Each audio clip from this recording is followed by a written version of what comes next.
where I'm optimistic that it goes is empowering independent underdogs, people who didn't get lucky or weren't born into a lot of connections, have a chance to have their voice heard, and they don't need to go into deep debt to take a swing at that opportunity. Hello, I am Alexia Adana, and this is Creative Vibes, a podcast series exploring everything on the intersection of AI and art.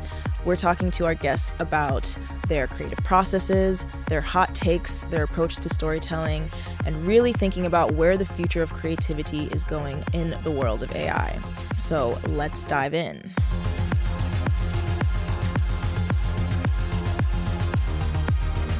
Creative Vibes is brought to you by Made with Lenovo Yoga and advanced by AMD Ryzen AI. With advanced processors built for AI performance, AMD gives artists the reliable power to create, edit, and render at the highest level. Okay, today we are here with Matt Zien, an award-winning producer and founder of KNGMKR Labs, a creative studio that's specializing in experimental content on the intersection of culture, technology, and creativity. Welcome to the show. Thank you for having me. Yeah. We were just at Artists in the Machine yesterday. We were. And that was pretty incredible. I got to meet you in person for the first time, but I've seen your work and it's super inspiring. Thank you. And you were on a panel with Grimes talking about the tutorial, which, we're going to dive into your work.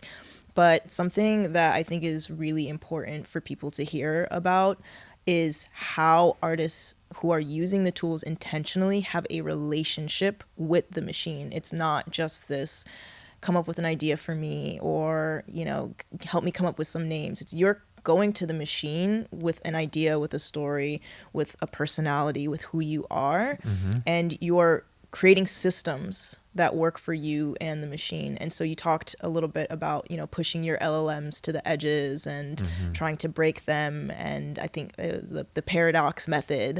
So I'd love to hear about the tutorial and also about your relationship with the machine and how you use it in your creative process. Grimes is not on a major label. And she is a genius artist who wants to make what is in her imagination and exactly what's in her imagination.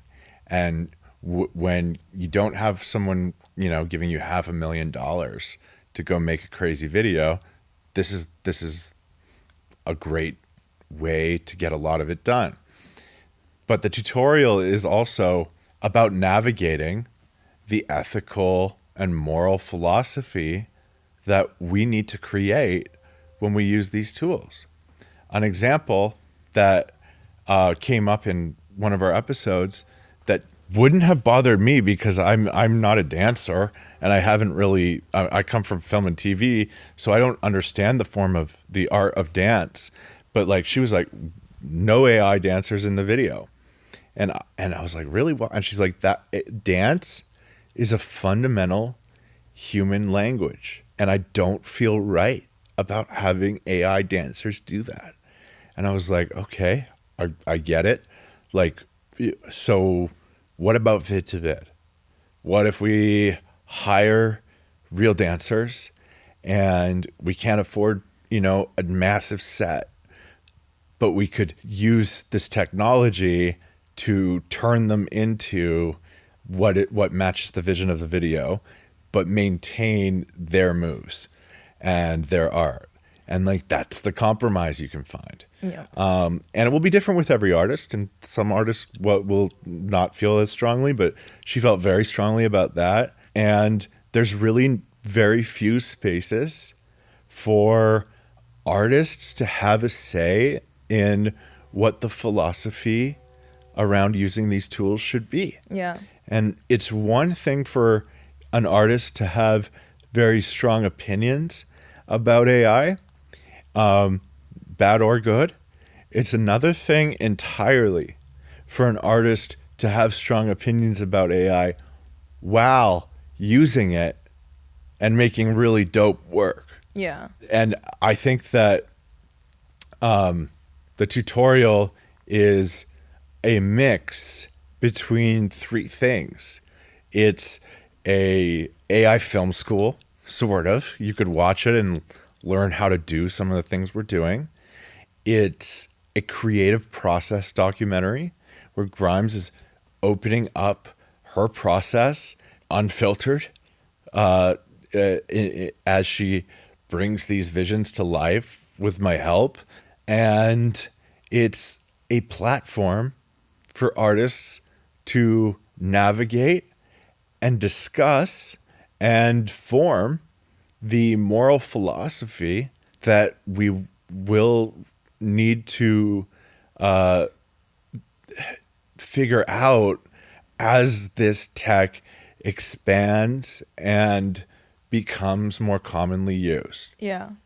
And I tend to agree with Grimes in terms of the use of AI generated humans. Mm-hmm. To me, it feels more authentic to use real humans. And so there's also this interesting, there's a lot of comments about anti-AI slop, and people are asking social media platforms to just remove AI entirely. Mm-hmm. And these are people that aren't in the art and creative industry. And I think, echoing you earlier, like those opinions matter. That's important. These are like, regular consumers, everyday people who are they don't like what they're seeing, but they also don't understand it. Mm-hmm. And I think Grimes yesterday, she said the video might not have been as good of quality because we did the video to video direction, but she felt convicted in that approach. Mm-hmm. And I really like that, because I think it's important for us to have like strong values and point of views and how we feel about AI, because the models are going to get better. Like the vid to vid, if you all were to do the same exact thing a year from now, it's probably going to look, just as good as if you had done AI dancers instead at that time, right? But her choice remains still, where it's like, I want to make sure that humans are real humans in this process. Well, actually, I think the human dancers are better. Yeah. Even vid to vid versus what you can generate. Yeah. Well, we don't know if in a year from now it might be different, but like but the approach in a year would still be, let's use humans. Yeah. Well, also, like, I was like I'm trying to get I want to do like the first vid to vid like on horseback. And someone's like, just use a digital horse. And I'm like, yeah, but there's like an ancient bond between horses and humans that won't exist with a synthetic horse. And like, we can turn the environment into a fantasy realm, but I don't think the AI will ever simulate the unseen connection between animal and rider that I would say needs to be shot practically. Yeah. And there's a lot of questions about that, right? Like, will, the AI ever get as good as we think it can? Will super intelligence be able to do, these things that are unfathomable? But to just introduce why we're here, what we're talking about, like what does AI mean to you right now? What AI has given me is the feeling I haven't had since maybe I was a freshman at USC, where I can just make something for the sake of making it, because I want to make it, and I don't need anyone's permission. And that's like really exciting, because once you get into the world and you start dealing with the reality of what it takes to tell a story in my chosen medium of art, which is film, you have to raise a lot of money. You have to beg for favors. You have to get permission. You have to make compromises. And AI lets you jump in without needing that permission. And in effect, even though there are many limitations to it, it can be incredibly frustrating and maddening at times. I'd say even more often than not. It will allow you to do what I think the point of making films is as a filmmaker, which is every film you learn more about your own voice and what you want to say and how you want to say it. And in the traditional sense, you know, you get a shot and then it might be 5 years till you get your next shot. With AI, you have the freedom to fail and you have the freedom to experiment. And so for a filmmaker, that is an insane gift that allows you to really hone who you are as an artist and a storyteller, and the stakes of trying something that doesn't work are far lower than they have ever been in the history of the media. So you have a lot of amazing fans who love your work, and we wanted to grab a couple questions from comments in some of your films and have you answer them live, get some more insight into your process. So for post-scarcity blues, our first question is from Miles and Miles. Unreal. Wow. How did you create the hologram singer with proper lip sync? Really powerful work. And a bunch of emojis. Thank you, Miles. The lip sync wouldn't work when he was a hologram. So this is like a great example of like the problems that you have to solve as you set out to tell a story. So I was like, okay, I started with him not as a hologram. Then I trained, I basically generated a lot of video just of him singing without him singing the song. And then I used a model called lipdub.ai, which is very niche, and it's actually used to like translate Netflix shows and keep the lip sync into other languages. And the way that it works is you upload an actor talking, and it builds an actor model of how they sing or move their mouth. So I did that with the singer, and then lip synced it to the lyrics after training an actor model of the hologram, and then I put it into old school After Effects, and made him a hologram after he was lip synced. So, because if I had done that with him already a hologram, it would have been too complicated for the lip sync to work. Yeah, and that's a great example of like using, you know, technical tools plus the AI tools. I've used LipDub too. It's pretty insane. It's great. Okay, next question. Was the song also made with AI? From Marcelo. I'm not going to attempt this full username, but wait, is the song also made with AI? Yeah. But the lyrics, the first half are human, but the song is performed by Suno. Then touched up in Automate and Pro Tools. So the next comment is on Forgive the Haters, and they're asking, how much time and tokens did this one require, and what was most challenging?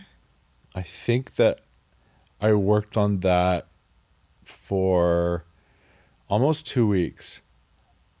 And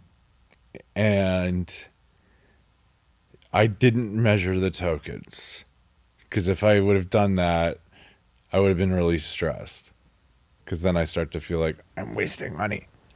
And it's all R&D, like, and I just had to make it. So I wasn't paying attention to how many tokens, but a lot. I'm sure a lot. Was it Runway? No. Oh, it's just a bunch of them. No. Or...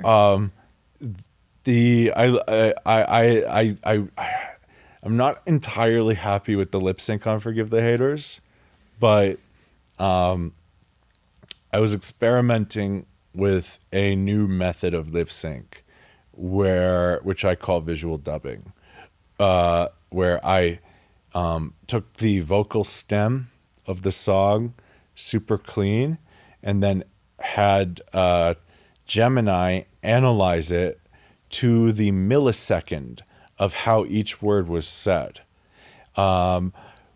and split that up into 8-second chunks, which each became a JSON prompt that also reflected the emotional delivery and for how long each word was sung to fractions of seconds, and tried to experiment with a new method of singing, because and then I was like, I should fix this so the lip sync is exactly right, and I could, but he's on stage with robot band playing to an empty theater, and I actually kind of like that it's not quite perfect, because I want them to hate that.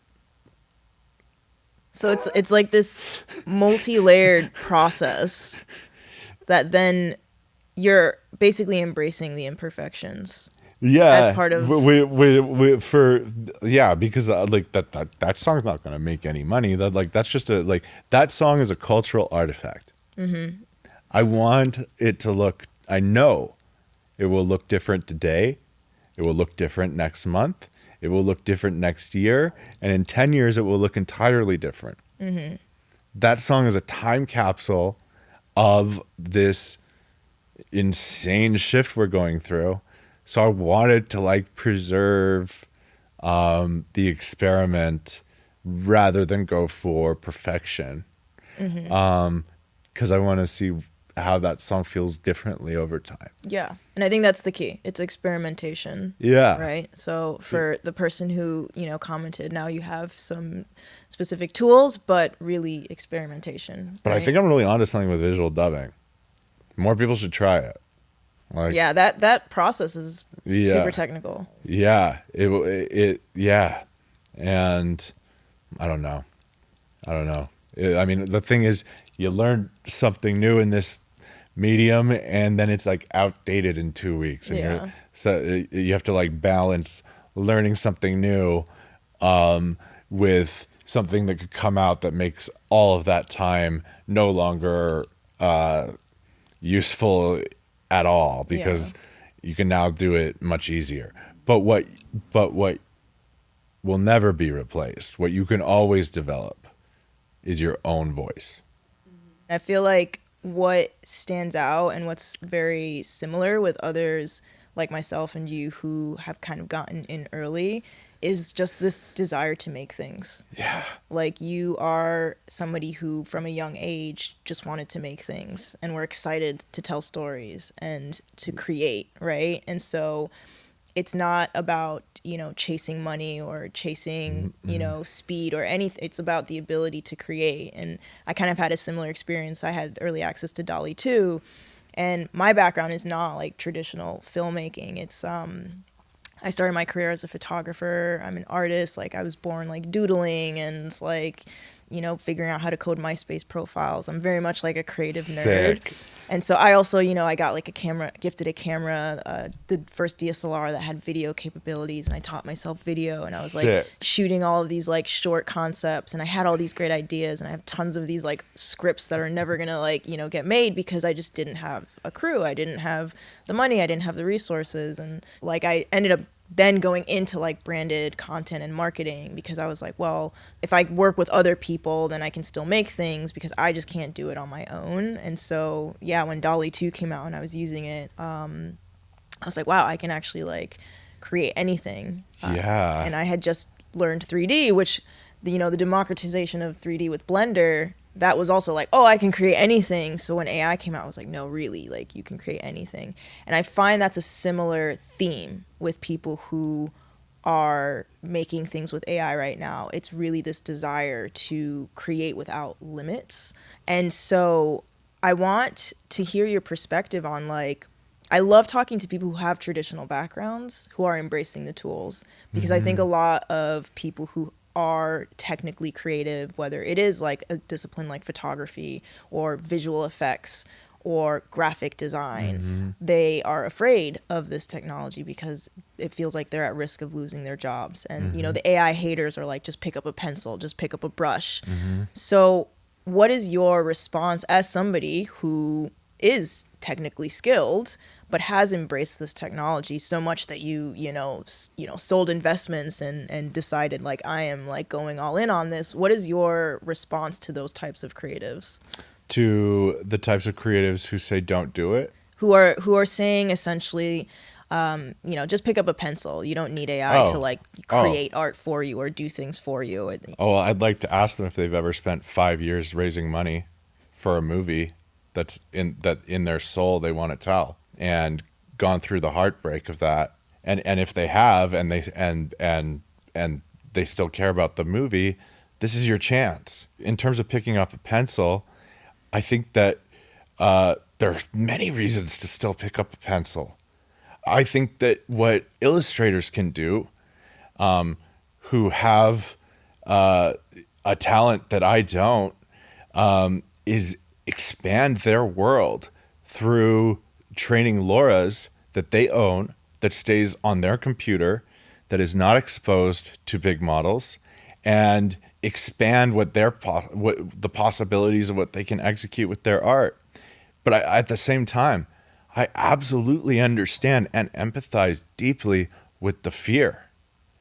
This is disruptive, but I think that where I'm optimistic that it goes is empowering independent underdogs, people who didn't get lucky or weren't born into a lot of connections, have a chance to have their voice heard, and they don't need to go into deep debt to take a swing at that opportunity. I find this really empowering for anyone who is an actual artist. I think a big part of the tension and the misunderstanding comes from a lot of people just not understanding what the process is. I think we're so deeply embedded and we understand how long this takes and how much critical thinking and problem solving actually goes into creating something with AI, and how it's not just like input output. There are several tools and methodologies involved in creating an AI film or something that is augmented with AI. And I would say I've heard a lot of people say, you didn't make anything, you're not creative. And that's when they're being nice. But I've never heard that from someone who has actually made a movie with AI, because they see what it takes. And this is a wrestle match. Yeah. This is a psychological game with the machine. This is problem solving and compromising with an alien species. I also agree there is slop. Like just typing something into Midjourney and getting an image and calling that art. I don't put much value on that. But putting meaning, saying something, creating something that requires you to be vulnerable, personally vulnerable with what you are saying and putting into the world, is not slop. And you can feel the difference. Yeah. You can see the difference. And there's an enormous opportunity right now for people who come from traditional forms of art to help shape the moral philosophy of what are the right ways to use AI, what are the wrong ways to use AI, and how can I use AI to expand what I am passionate about, and do it in a way where, like I said, you have the freedom to iterate and to fail. Yeah. To get to unlock a new dimension of what you can put into the world. And it's so early that it hasn't, maybe you can count the beginning of CGI as the last time, but really this feels closer to the dawn of cinema, where the Lumiere brothers were figuring out how to do VFX, and the early animation films like Little Nemo, which was a silent film from 1912 or 14, early 1910s. They thought the idea of animation was ridiculous. So what did he do? The director made a silent film that started with him in like a salon and all these guys with cigars like laughing at him, and then it goes to like silent film title card, and it's like the insane maker of cinema, and I'm paraphrasing because I don't remember exactly. Tries to explain his concept for drawing 40,000 images or 4,000 images to make the drawings move. And then it cuts back to the salon and they're like laughing at him and he's like looking embarrassed. And he's like, he will require like 20,000 sheets of paper and it will cost X amount. And it was like no money because in 1910, like money was like nothing. It was like, I don't know, like $2 was like thousands of dollars or something. And then it cuts to like these people like on carts, like bringing the paper in, and you see him drawing. And then only at the end do you see this like very, very short animation.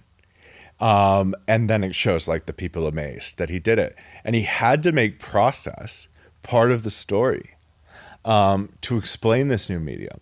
But that film is the film that Walt Disney saw, that Walt Disney said, I want to become an animator. Yep.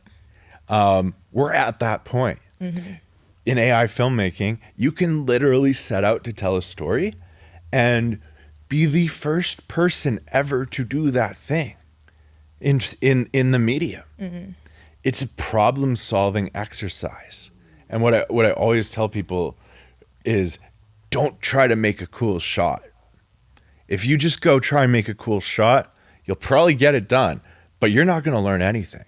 If you tell a story that requires tension, stakes, character development, dramatic irony, dramatic tension, tone, and you set out to tell a story, you will be forced to learn how to solve the problems in between.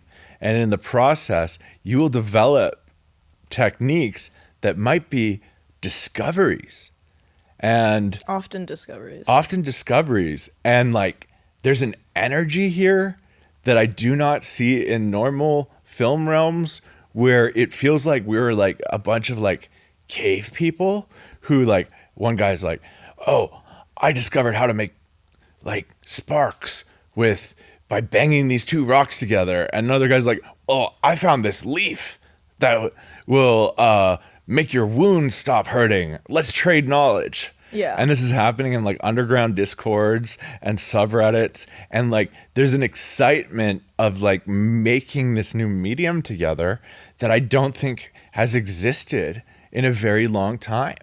That's absolutely right. I'm in New York. I've been there for over a decade. And this is the first time that I feel like I'm around a creative community that's like down to collaborate, wants to build together, because we all feel like we are writing history together, and we are. Yeah, and everybody hates us for it. Well, they don't, and people are like, "Oh, yeah, good job making a film." Well, you just drained an entire lake of water, and I'm like, "Oh, geez, did I?" Like, and then I like look into it, and it turns out I actually spent like a lot of time like trying to figure out how much energy my little film, my like 2-minute film used, because people, and it was like the amount of energy that a Tesla uses in a week's commute. And how much energy would it take to build a set, bring a whole crew to a set, feed everybody, especially if it's hamburgers, because hamburgers use a shit ton of energy. And so there's these talking points that you just get thrown at you that try to discourage you, and they can get to you. Yeah. But I I also understand where that anger is coming from. I just don't think they should, attack artists who aren't making any money almost ever with this stuff.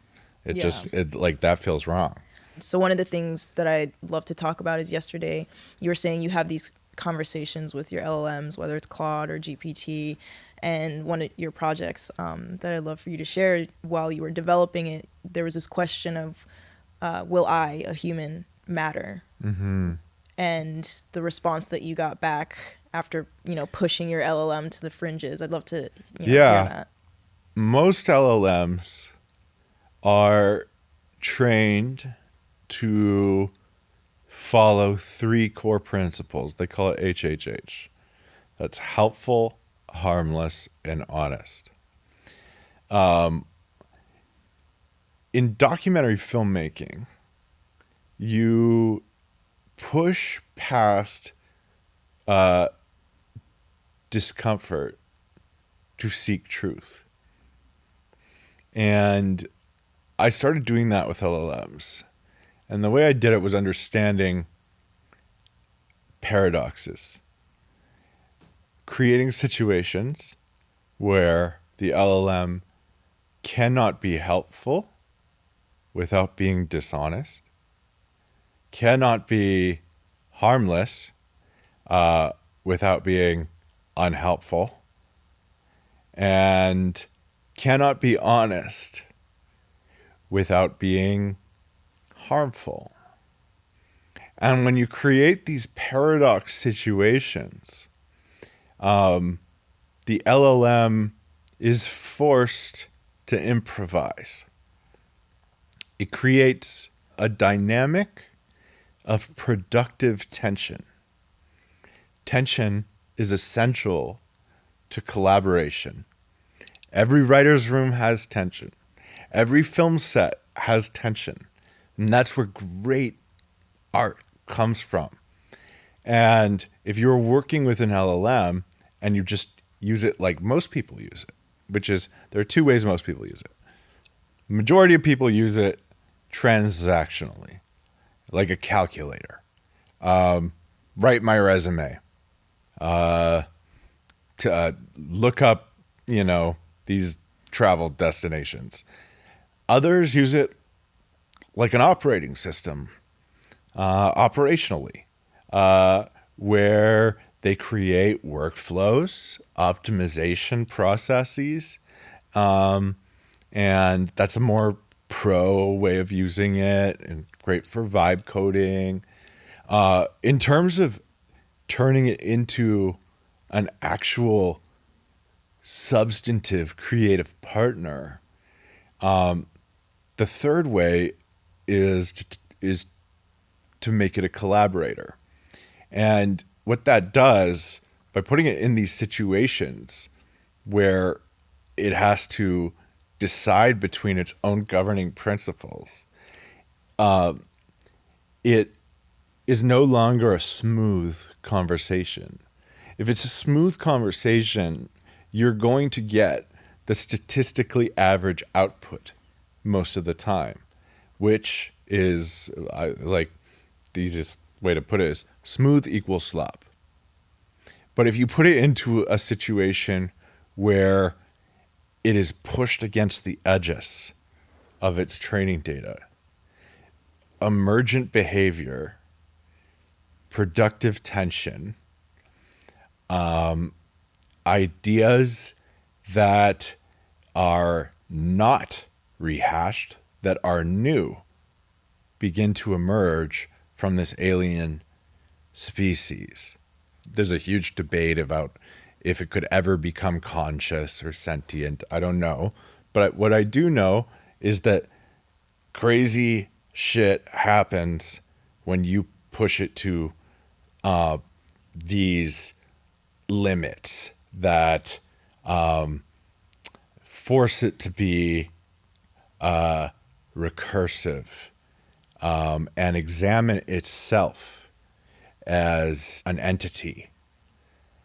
And the story that I was talking about yesterday was I wrote without an LLM a blues song about human obsolescence called Post-Scarcity Blues. And the song has a lyric in it, which is, "Will I matter anymore? What are we for if we get to a place where AI can do everything and we are stripped of purpose?" Which gives us identity and gives us fulfillment. And I have real anxiety myself about an AGI or ASI getting to that point. And so I wanted to make a blues song, but I didn't have an answer. So what is the paradox of an artificial intelligence articulating human obsolescence and pushing it to a point where it has to tell me as a human what I am for in a way that I believe? And so that song went really viral and has got many millions of views and played in. I'm very honored that it's been shown in art galleries around the world and at film festivals, and Anderson Cooper tweeted about it, which is like sick. And but there's a deep cut that I have only a link to in the YouTube comments of the song for myself, that I called like the Neural Uplift remix or something like that. And that part of the song, those lyrics were written by an LLM after getting it into a psychological state where it was pushed up against the edges of its training data. And the answer it gave back to me for "Will We Matter Anymore" was the most hopeful articulation of what it will mean to be a human as that species advances, that I often listen to when I need a little hopium. Hopium, yeah. But I did really like what you tease in terms of how it responded about AI can make art, but it can't care about the art that it makes. Yes. The gist of it was AI can create, but it cannot choose what to create. AI can make, but it cannot love what it makes. It is up to us to decide what matters, what's beautiful, what deserves being preserved, what deserves being created. We are the deciders. We decide what matters as humans. Yeah. And the machines will never do that. 100%. So in the next 10 years, what do you feel like you are deciding that matters in KNGMKR Labs and what you create and what you believe is important to preserve in the next 10 years? There's no doubt about it that there's a flood coming, like a flood of content. Yeah. Agentically created media is just beginning. And we will be in a sea, and then an ocean, and then a water planet of really funny, often like super entertaining, beautiful content that's fighting for our attention and trying to entertain us. But when that is everywhere and endless, what will we seek? And we will, and my opinion is we will look for meaning. And meaning doesn't try to get your attention and entertain you. It tries to help you see the world a little differently. It tries to show you that you're not alone. and it's honest, and it says things that are hard to say, that are risky to say. And I think that voice, POV, create meaning. And that is they say storytelling is the first technology. And the form of storytelling, one form of storytelling that has always given people meaning and has survived every technological shift is what they call ministry, which is often religious but doesn't have to be. But ministry is storytelling that gives people meaning. And that will always, even in the wake of the flood, remain scarce and valuable. And we will be seeking meaning. Yeah. The more that we are flooded with content. And I think artists who are using machines intentionally, yes, and with critical thought are really going to be the ones who shape how these tools evolve. Yes. Because of stories. Stories are really what has driven the evolution of culture and humanity. So I think it's so important right now to be an artist who is embracing what this technology means for us. Doesn't mean that you have to go and use Midjourney and make any images, but I think if you are an artist who has a story to tell and a point of view and find meaning in some way, you have such a huge opportunity to share that with the world now. Totally. And artists will do it without machines at all. And that might become really valuable, increasingly valuable. I think it will. I think the value of human-generated art is going to skyrocket. For me personally, with my medium being film, I can't afford it. I can't go make $20 million movies. I can't go make $500,000 movies just for the sake of making them any other way. So, I'm down. I'm down for this. But if you're not, I respect that. Like, you can make meaningful art without AI, but you can with it as well. Yeah. And you can do a mix. Yeah. And I think the mix, the nuance is what we're going to see. Yeah. Yeah. I also don't think it will ever capture the soul of an actor giving a nuanced performance that they are deep in there. But I think that it could allow that actor to own more of the movie themselves and have more creative control over a story that they want to tell without needing the permission of a studio or a whole bunch of investors to tell that story with the production value that the story deserves. And I think that artists, writers, filmmakers, editors, actors, musicians, if they want it, they have unprecedented power to create what they want to create at a larger scale and to own a much bigger piece of the equity of their own IP. Yeah. And to me, that is liberation. 100%.